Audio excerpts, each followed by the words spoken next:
Subscribe to Teckoh on YouTube or you will forever be a bot at Fortnite.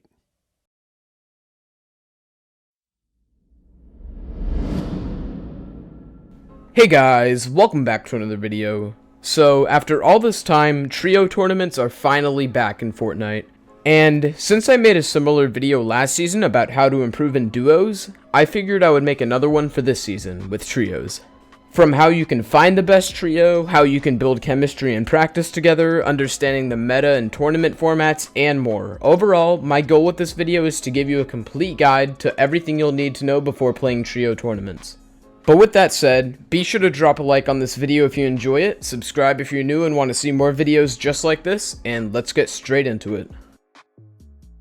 The first topic I want to cover in this video is how you can find the perfect trio to practice with and start getting ready for tournaments with. Now, I'm sure most of you know by now how obnoxiously difficult it is to find a good trio in Fortnite, from people who have ridiculous requirements to people who just generally aren't good enough or just weird in general. The first crucial part of finding a good trio in Fortnite is having the accomplishments to actually back yourself up. Because all things considered, a high-level player won't want to play with somebody who just says they're good, but they can't prove anything. Obviously, they'll be happy to try out someone who has the placements, earnings, or other achievements to prove that they can keep up. And please, please, please, please, please, please, don't be one of those people who doesn't meet someone's requirements and continues to pester them about how you're supposedly so good but just don't have the placements. You're not going to convince people with anything apart from achievements, so if your placements, earnings, or whatever else are pretty lackluster, then in all honesty you may have to settle for a more average trio.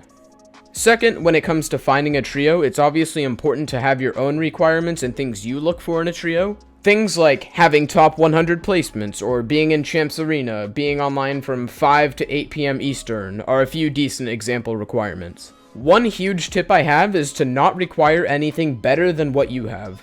That means if your best placement is top 600, don't ask for top 500. If you're in Division 7 in Arena, don't ask for your teammate to be in Champs. Be realistic and be honest with yourself, or else you'll struggle to find anyone else who meets your requirements and is willing to actually try out. Another thing I'd like to mention is having a good place to find a teammate. Now, I'm about to self-promote sort of, but if you're looking to find a place where you can find people to play with, then check out my Discord server, which I'll link in the top of the description. In the server, you can find a ton of people to play and try out with, and the channels are set by region as well, so you won't have to worry about being mixed up with people from other regions. To find a team, you can simply join the server, pick your region, and then scroll to whichever channel you want for your region. So for example, if I'm on NA East and want to find a trios, then I should type my message in the NA East trios chat. Just make sure you send your looking for group message specifically in looking for group chats and not the general chat or any other public ones, or it's going to get automatically deleted. We actually have a bot that does that because a lot of people do that, so please make sure you're typing in the looking for group chats if you decide to join. But anyway, hopefully this helps you out to find a good trio. Just remember to be realistic about your requirements and be honest with people. There's no reason to lie about yourself because they're going to find out one way or another. But with that said, let's move on. Second up in this video, we've got building chemistry and practicing with your trio. What I recommend doing with a trio, and what I think you all should do right after finding them, is grind Arena non-stop. Seriously. Now, Arena isn't some sort of stacked endgame or pro lobby, but it's absolutely some of the best practice you can get, especially in trios. There are no zone rules, so you're able to practice fighting at any point. If you die, you can instantly queue up again, and most of the players are at least decent. While you're probably not going up against actual pros while playing Arena, it still helps that most Arena players are generally decently good. Two other options for practicing trios include 3v3 box fights and 3v3 zone wars, which are generally more of a fun thing than practice, but they can also help somewhat with fighting. Also, in my Discord server, we have channels for box fights, zone wars, build fights, and all that stuff, so once again, if you want to check out the Discord, link in the description. Alright, I'm gonna stop promoting the Discord now, I promise. If you're looking for endgame practice, I'd recommend playing a ladder in a server like Open Scrims, Atlantis, or another server depending on your region. You can also play zone rule customs, but I don't really think zone rule customs are that good of practice, simply because the only part of the game you're really playing is endgame, and everything else is extremely modified. So you can definitely play these for the endgame practice, but they should definitely not be your main form of practice for trios. At this point in time, the two best ways to practice for trios are playing actual trio tournaments, playing Arena, and possibly non-zone rule customs, but I'm not really going to include those. So, all this said, once you find a decent team and you're ready to start grinding, try to use these 2 or these 3 as your main forms of practice. Third up, I want to briefly talk about roles and which role each player should play in trios to maximize your performance. In trios, there are generally 3 roles, including the IGL, who makes decisions and is basically the leader of the trio, the fragger, who's typically a very mechanically skilled player who gets a lot of kills, and finally the support, who basically provides, well, support for the team, like covering up weak spots in the tunnel during endgame, trying to get shots off on players, and they also typically work as a backup IGL sort of if your IGL ends up going down. Now, I don't want to go too in-depth on every single thing just for the sake of time, but I'm going to put up on screen an amazing guide that basically says everything you need to know about roles. If you'd like to pause the video and save it, or maybe take a screenshot and refer to this later, it should be pretty helpful. But to give a bit more information just in the video, in terms of loadouts, the IGL typically carries a ton of healing items, usually with 2 or 3 slots full of things like shields, floppers, and other forms of heals, with a basic AR shotgun loadout most of the time. Next up, the fragger typically carries a traditional W key loadout, also typically with 2 healing items. Something like an AR shotgun SMG or an AR shotgun RPG, etc, etc. Finally, the support player carries more of the stuff that's meant to help your team. Typically, the support player carries some form of healing, often things like chug splashes that can be used to heal your team as well, maybe a harpoon gun to grab loot in endgame, and usually some sort of fish or shield as well, for general use. And this is all on top of just a typical AR shotgun weapon loadout or something similar to that.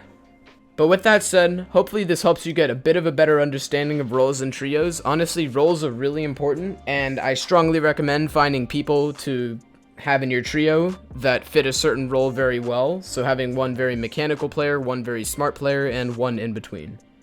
But with that said, let's move on to the 4th tip. 4th up in this video, we've got playing to the meta. At this point in time, the meta is a bit confusing, but in my opinion, it mostly consists of mythic weapons and locations. If you can work your loot path around, or generally push one of the mythic spots like Fortilla, Caddy Corner, or others, and get the mythic loot along with the easy elimination points from the third party, you'll be setting yourself up for a much better game, especially in trios where you can share the insane loot and really get the full value out of all of it. Another thing you can possibly do is land directly at one of the mythic POIs, but I really don't recommend this since you'll end up getting third-partied in your fights or after you clear out the spot, and you'll either die then and there or struggle quite a bit and end up in shambles after winning that fight. And you'll either die then and there or struggle quite a bit and end up in shambles after winning that fight. Instead of dealing with that situation, you can simply land at a smaller area near a mythic location and rotate into the mythic location, or just give yourself the option to choose, depending on your loot and the situation of the players at the location, whether or not you'd like to push. Overall, the meta this season is definitely related to the mythic locations and the mythic weapons, so I strongly recommend that you and your trio find some way to build your loot routes and playstyle around it so you can get the benefits of these spots with little to no risk involved. It's genuinely so helpful to have these mythic weapons, especially in a team mode like trios where you can use them to their full potential and work your playstyles around the items you get from your mythic spot, basically allowing you to win way more fights and survive way more often. With that said, let's move on to the last tip. Alright guys, so the final tip of this video is one that I really don't see many players doing, and that's playing to the format in whichever event you're playing. Playing the format is a very simple concept. All it really is adjusting your playstyle to whichever playstyle the format of the event you're playing in actually prefers. So, say you have a tournament with the arena point system, which rewards placement way more than it does kills in trios, then you'd end up needing to play a bit more passive and go for endgame to get those placement points instead of W keying and trying to grab a ton of kills. Some tournaments reward placements more, some tournaments reward kills more, and it's up to you to decide which playstyle you want to play in order to maximize your total points and obviously place higher in the actual event. As a general rule, in an open tournament, if you're good enough to do this, then you can simply W key your first game or two and then W key more whenever you're behind in points or need to get a pop-off game or anything like that, and other than that, just play for placement. But I strongly recommend looking at the format and point system for each tournament you play in so you can perfectly optimize the best placement you can possibly get. Basically meaning you can play around the format and it gets you more points in the tournament. Pretty simple concept. But anyway guys, with that said, I really hope this video helps you guys out to find the best trio you can get and improve to a high level. If you guys enjoyed this video, it would mean a lot to me if you could drop a like on it, and also consider subscribing if you'd like to see more content just like this. Also, if you made it this far in the video, comment something down below that includes the words God Trio, and I'll be picking out a few of you to gift something from the item shop absolutely free to show some love back to the community. Also, remember that if you'd like to support me even further, you want to go that extra step, then you can use code Teckoh in the item shop, which will give me a small portion of whatever you buy. Hashtag ad, by the way. It's totally free for you and it seriously helps me out a ton. But anyway, thank you all so much for watching this video, and I'll see you in the next one. Bye for now.